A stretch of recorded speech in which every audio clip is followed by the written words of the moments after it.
Friends, నేను మీ ఉదయ్ జ్వాల. అందరు బాగున్నారని అనుకుంటున్నాను.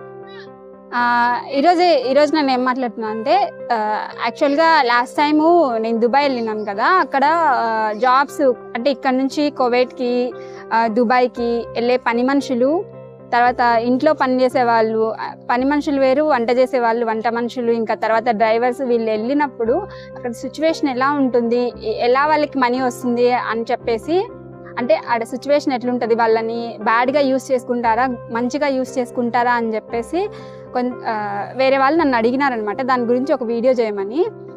నేను దుబాయ్లో ఉన్నప్పుడు 2 నెలలు ఖాళీగా ఉన్నాను అనమాట. అంటే అప్పుడు కోవిడ్ టైం వచ్చింది, నేను ఆఫీస్లో ఉండిపోవాల్సి వచ్చింది అనమాట. అప్పుడు అక్కడ ఏం జరిగిందో మీకు ఎక్స్ప్లెయిన్ చేస్తాను. ఇక్కడ నుంచి మన ఇండియా నుంచి ఆంధ్ర వాళ్ళు కావచ్చు, వేరే రాష్ట్రం వాళ్ళు కావచ్చు, దుబాయ్, కువైట్, గల్ఫ్ కంట్రీస్కి వెళ్తారు కదా. అక్కడ ఎట్లుంటుంది అంటే సిచ్యువేషన్, గవర్నమెంట్ అనేది రిక్రూట్ చేసుకుంటుంది అనమాట. కొంతమంది గవర్నమెంట్ తరఫున ఏజెన్సీస్ ఉంటాయి. ఏజెన్సీస్ అంటే అక్కడ ఉన్న లోకల్స్ ఒక కంపెనీని రన్ చేస్తూ ఉంటారు అనమాట. కంపెనీని రన్ చేస్తే ఒక ప్లేస్ ఉంటుంది. ఆ ప్లేస్లో అంటే ఇండియా నుంచి అక్కడికి వెళ్ళిన వాళ్ళు ఉంటారు కదా, వాళ్ళకి రిక్రూట్మెంట్ ఏజెన్సీ అనేది ఒకటి ఉంటుంది. ఆ ఏజెన్సీ గవర్నమెంట్ తరఫున పనిచేస్తూ ఉంటుంది. ఇక్కడ నుంచి ఎవరైతే మళ్ళీ ఆ రిక్రూట్మెంట్ ఏజెన్సీలో చాలామంది ఏజెంట్లు ఉంటారు, ట్రస్టెడ్ అంటే నమ్మకంగా పనిచేసే వాళ్ళు, అంటే గవర్నమెంట్లో రిజిస్టర్ అయ్యి వీళ్ళు ఏజెంట్గా రిజిస్టర్ అయ్యి వాళ్ళ స్పాన్సర్షిప్ అనేది ఎవరైతే కంపెనీ పెట్టింటారో వాళ్ళు ఇస్తారన్నమాట. అలా ఇచ్చిన తర్వాత వాళ్ళు సెర్చ్ చేస్తారు, ఎవరికైతే జాబ్ అవసరం ఉంది అని సెర్చ్ చేసి ఇండియా నుంచి ఇక్కడికి పిలిపించుకుంటారు. అంటే దుబాయ్కి కానీ గల్ఫ్ కంట్రీస్కి పిలిపించుకొని వాళ్ళకి అకామిడేషన్ ప్రొవైడ్ చేస్తారు. అకామిడేషన్ అంటే ఉండడానికి, తినడానికి, అంటే ఎన్ని రోజులైతే జాబ్ ఉండదో అన్ని రోజులు వాళ్ళకి ఫుడ్ ప్రొవైడ్ చేసి, వాళ్ళ పని ఏందో తెలుసా, రోజు ఆఫీస్కి పిలుచుకొని పోతారు. చాలా ఆఫీసులు ఉంటాయట, చాలా రిక్రూట్మెంట్ ఏజెన్సీస్ అన్నీ ఒక్క దగ్గర ఉంటాయన్నమాట. ఒక దగ్గర ఉండి అంటే అక్కడ చాలామంది ఏజెంట్లు ఉంటారు. ఒకే ఆఫీస్లో రకరకాల ఏజెంట్స్ కూడా ఉంటారు.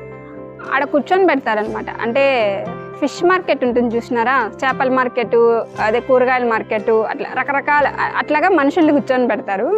మనుషులు కూర్చొని పెట్టి ఇంకా తర్వాత పొద్దున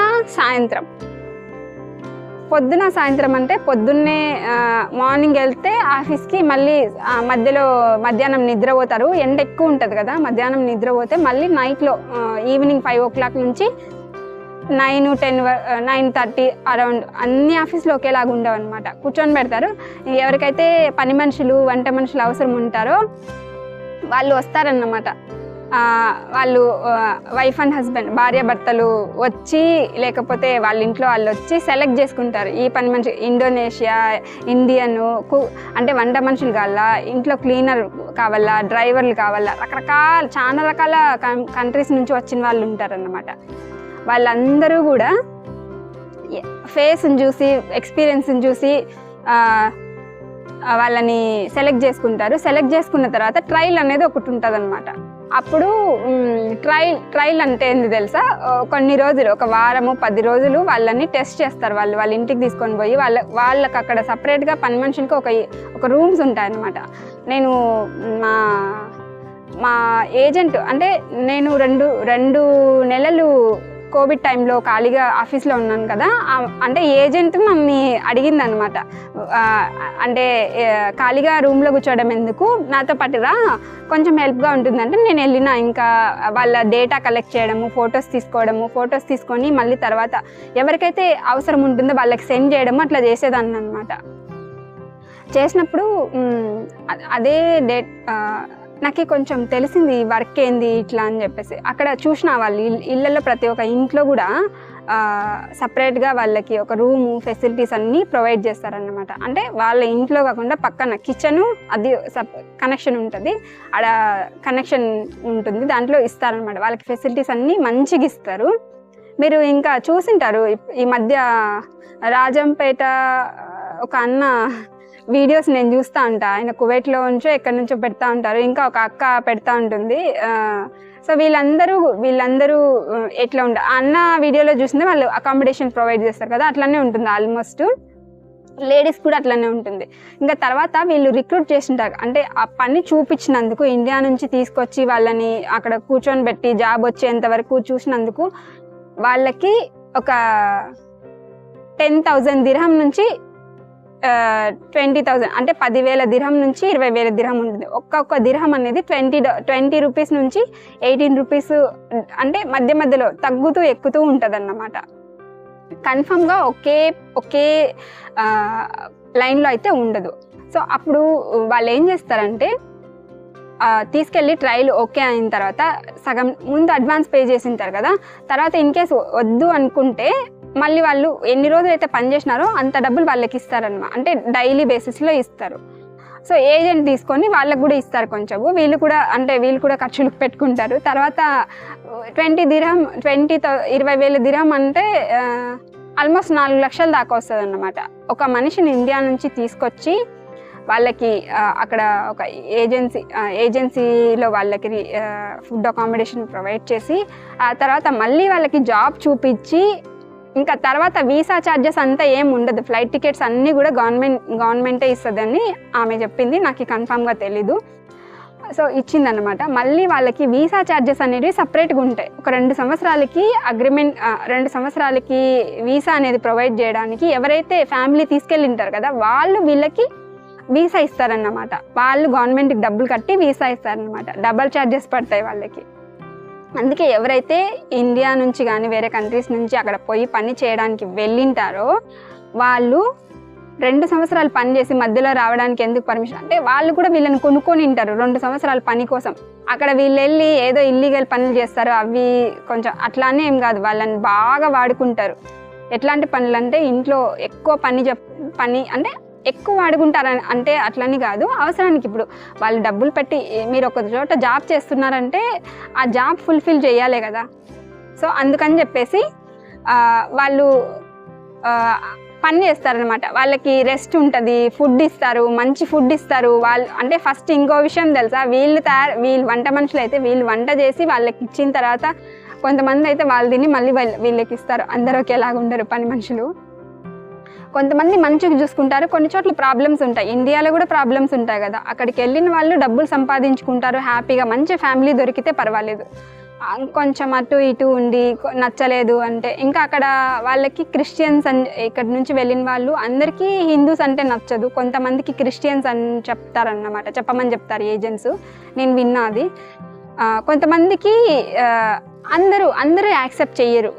వాళ్ళకేమంటే ఒక హిందూస్ అంటే అంటే ఏమో బ్యాడ్ ఎక్స్పీరియన్సెస్ ఏమో నాకు తెలియదు, కానీ వాళ్ళు ఎక్కడ పోయి ఏమైనా చేసినారేమో తెలియదు.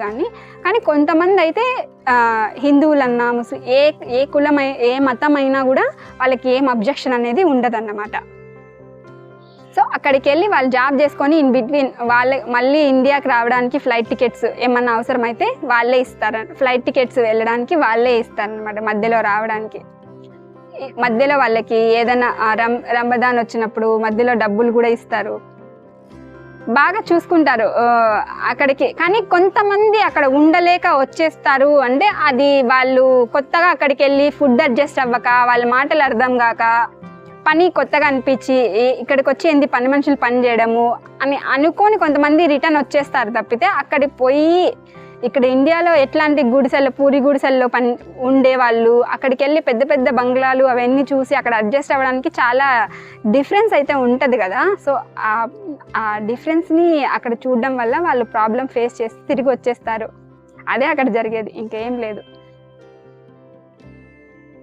Thank you for watching. ఇంకేమన్నా డౌట్లు ఉంటే కామెంట్ చేయండి, నేను మళ్ళీ ఎక్స్ప్లెయిన్ చేస్తాను. ఒకటి చెప్పడం మర్చిపోయినా, అదేంటంటే మీరు అక్కడికి వెళ్తారు కదా, వెళ్ళినప్పుడు మీరు ఏజెంట్ తరపున అంటే గవర్నమెంట్ రిక్రూట్ చేసిన ఏజెంట్ ద్వారా వెళ్తే అక్కడ మీరు 6 months పని చేసి మళ్ళీ 6 months వాళ్ళకి అగ్రిమెంట్ ఉంటుంది అనమాట. 6 నెలలు పని చేసి మీకు నచ్చలేదని రిటర్న్ వచ్చేస్తే కూడా మీకు ఎటువంటి ప్రాబ్లము ఉండదు. 6 నెలల లోపల మీరు రిటర్న్ వచ్చేసినారనుకోండి, ఆ ఏజెంట్ అనేవాళ్ళు మళ్ళీ వాళ్ళకి డబ్బులు ఇవ్వాల్సి వస్తుంది అన్నమాట. ఆ ఫ్యామిలీ ఉంటారు కదా, వాళ్ళకి హాఫ్ అమౌంట్ ఎంతనో డబ్బులు ఇస్తారు. మీరు ఎప్పుడైనా కూడా గవర్నమెంట్ రిక్రూట్ చేసిన ఏజెంట్స్ ద్వారానే వెళ్ళండి. లేదు వాళ్ళు చెప్తున్నారు వీళ్ళు చెప్తున్నారు అంటే అక్కడ సెక్యూరిటీ ఉంటుంది అనమాట. ఏజెంట్స్ ద్వారా వెళ్తే వాళ్ళు మీకు ఏదైనా ప్రాబ్లం అయినా కూడా వాళ్ళు చూసుకుంటారు మిమ్మల్ని.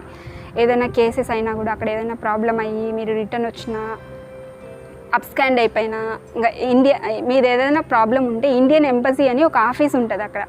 ఆ ఆఫీస్లోకి వెళ్ళి మీరు ప్రాబ్లం వాళ్ళకి చెప్పినారంటే వాళ్ళు మిమ్మల్ని అక్కడ ఉంచుకొని, లేదంటే ఎవరైతే ఏజెంట్స్ ఉంటారో కొంతమంది ఏజెంట్స్ వాళ్ళ అంటే ఇల్లు తీసుకునేసి కొంతమంది రిక్రూట్ అంటే రిక్రూట్ చేసుకున్న వాళ్ళని పెట్టుకునే ఆఫీస్ లాగా పెట్టుకొని ఇల్లు పెట్టుకొని వాళ్ళని ఫుడ్ అవన్నీ ప్రొవైడ్ చేస్తూ ఉంటారు. అట్లాంటి వాటి మంచి ట్రస్టెడ్గా ఉన్న వాళ్ళ దగ్గరికి వీళ్ళని పంపిస్తారన్నమాట.